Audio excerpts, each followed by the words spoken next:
Ambassador David Friedman, former U.S. Ambassador to Israel. Shalom. Shalom. Great to be with you, Yoni. Thank you so much for coming to our Jerusalem studio.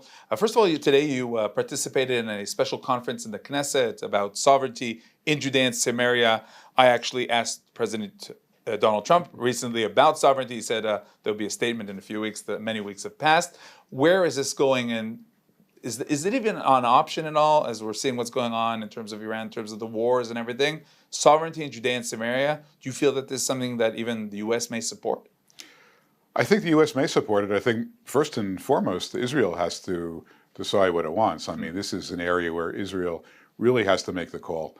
It's not about America. It's not about the UN or the Quartet or the Gulf. It's about Israel. They have to make the right decision for their own people and then present it, I think, in the first instance to America. And I think they'll get a warm reception if it's a plan that I think offers, a win-win to all the inhabitants. I wrote a book about that, One Jewish State, where I think I lay that out.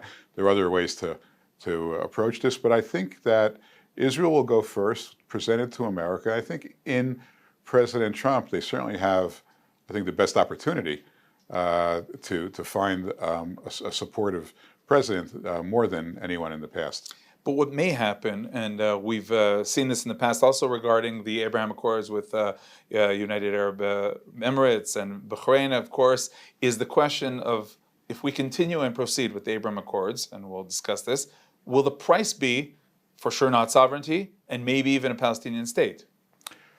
Look, I don't think a Palestinian state is in the offing in the aftermath of October 7th.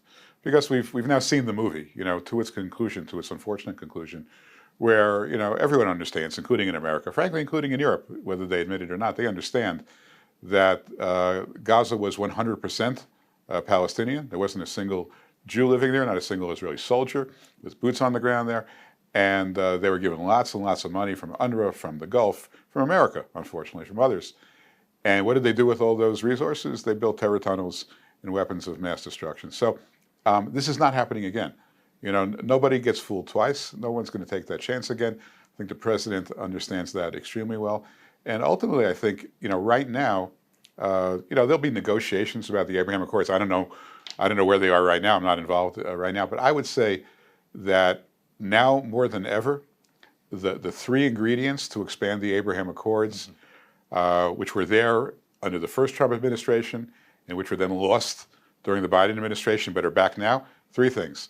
A strong Israel, okay?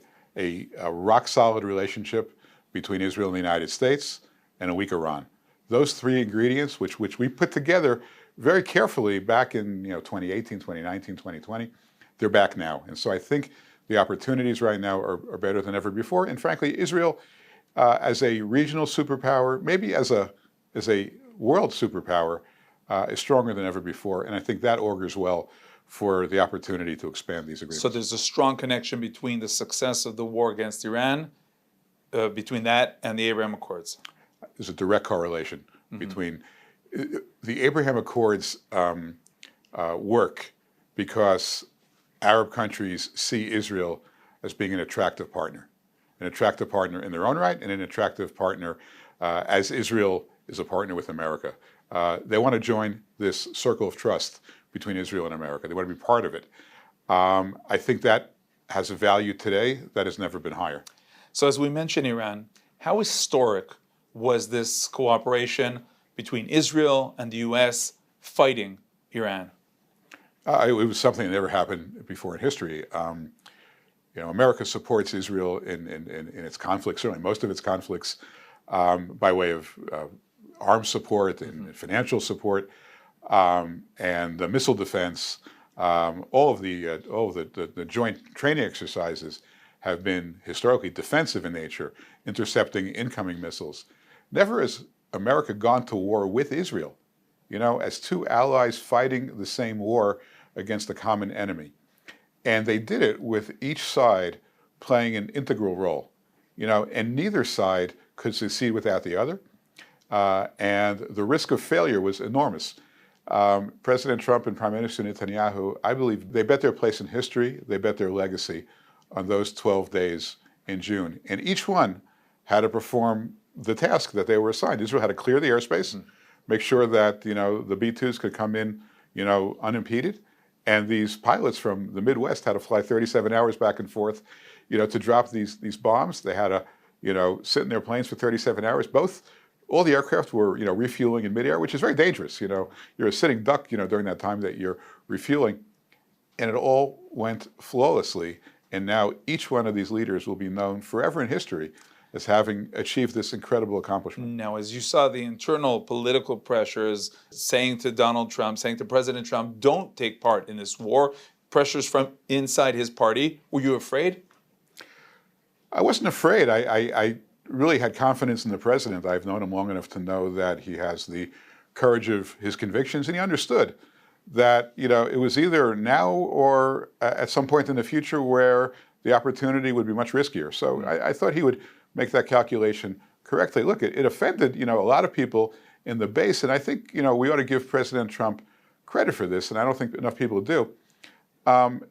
He knew that by doing this, he would be going against some of the most vocal supporters that he's had over the years: Tucker Carlson, Charlie Kirk, Steve Bannon. I mean, people who've done a lot to support him.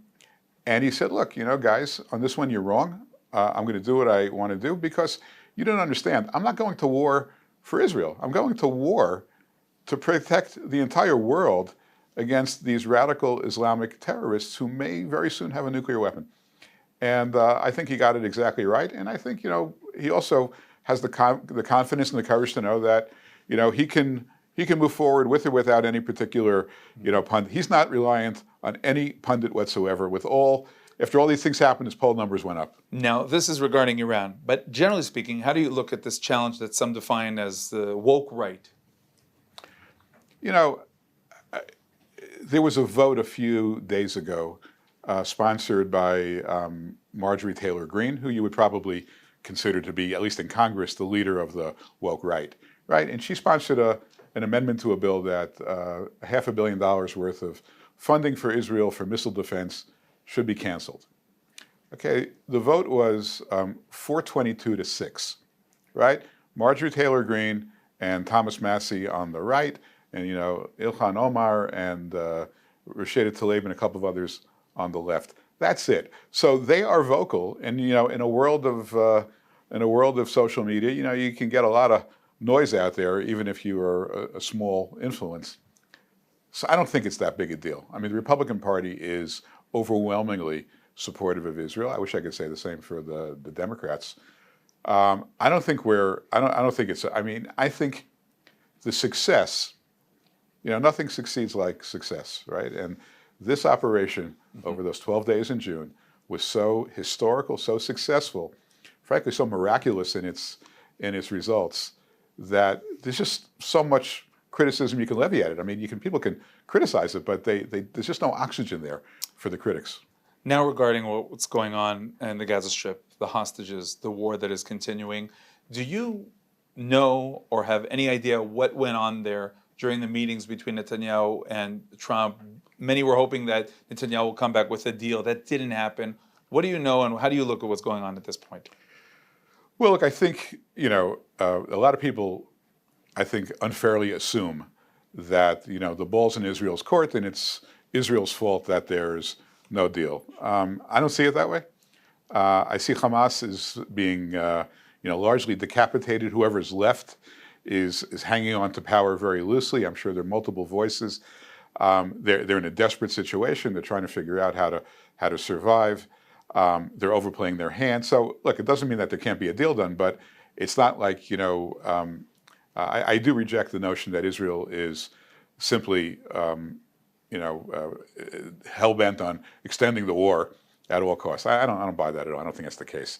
It's very tough negotiations. It's very hard. People are trying. America's doing all it can to be an honest mediator and to try to help this. I'm optimistic that there'll be progress. I see some signs of progress, but look, the goals of the war haven't changed since the war started. Right? Free the hostages, eliminate Hamas. Not all the hostages are freed. Not all of Hamas has been eliminated. Okay, I mean, there have been successes on both fronts, but it's not over yet. And how to end it, I wish I could tell you that I was smart enough to end it. I mean, I know there's strong feelings in this country in all directions, but I think the process it still has a little bit of a ways to go. Every day that the hostages are in captivity is a day too long. We pray for them every day. We grieve for them every day.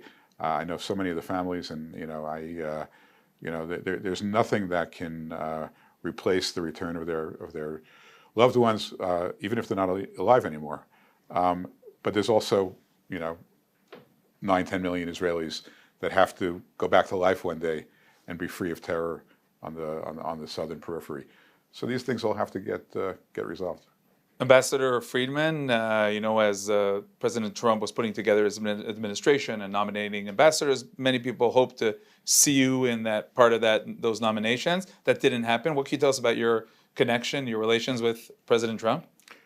It's very warm. It's very cordial. He invited me probably 6 weeks ago to the Oval Office. I spent an hour and a half with him chatting on all the issues you would expect that we would talk about. He knows I'm there for him if he needs me, and I will be there if he needs me. He's done an outstanding job, on the issues that I care about, frankly, beyond my expectations in terms of what he's done with Iran, the support he's given to Israel, the relationship he's had with the government. So I'm there for him, and he knows I'm there, and we talk occasionally, and I'm there to wish him luck and to cheerlead. And if he ever needs me for anything, I'll be there for him. Okay, Ambassador David Friedman, former U.S. Ambassador to Israel, thank you very much. My pleasure.